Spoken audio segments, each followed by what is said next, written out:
the Southern Democrats, and this is where I think this woman is going with this critique of me, is she says the Southern Democrats were the true conservatives. She's defending the Democrats of the 19th century. She's saying that, well, I guess she says they might have been racist, but that wasn't their defining characteristic.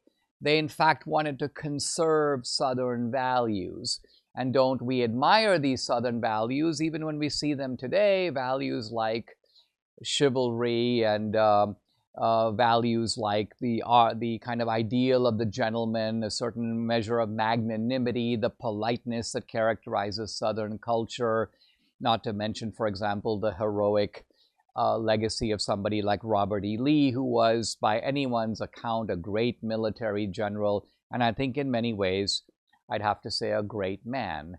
And the truth of it is, I accept all this. I am not a critic of Robert E. Lee. In fact, I admire a lot of qualities about Lee, but of course I don't admire the side that he fought on. I don't admire the side of the Confederacy. I don't admire the cause.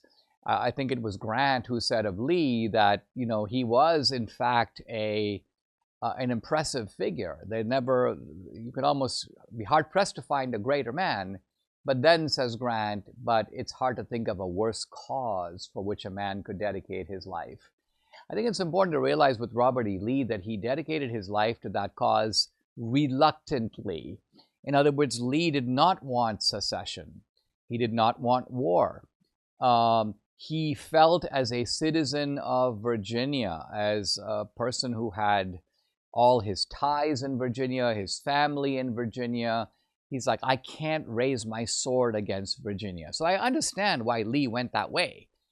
But Lee's reluctance shows you that he also knew that he was enrolling ultimately in a cause that he did not support, namely secession.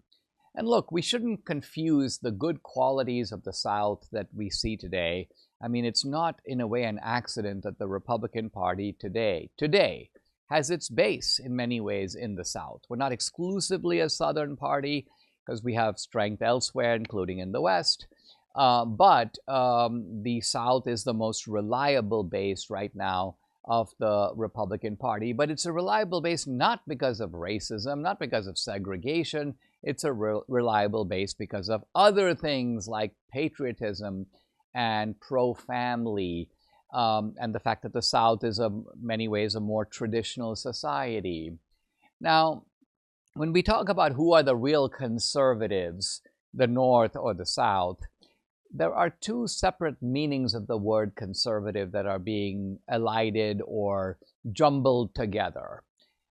Sure, Jefferson Davis, who was the head of the Confederacy, Jefferson Davis was a conservative in that he wanted to conserve the plantation system of the Old South.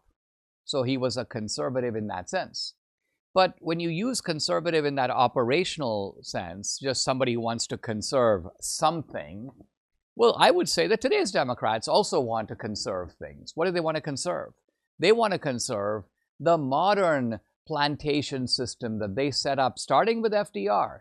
They've now set up a new type of plantation system. It's not just for blacks, it's for Latinos, it's called the barrio, it's for American Indians, it's called reservations. So the Democrats today have an expanded plantation model. But that plantation model goes back almost 100 years. It began at least in the 1930s, and it's been continuing through the Great Society, and Democrats want to conserve that. Democrats also want to conserve a lot of the ideals of the 1960s. The sex, drugs, and rock and roll, the bohemian lifestyle, as what Debbie calls the Moulin Rouge Society.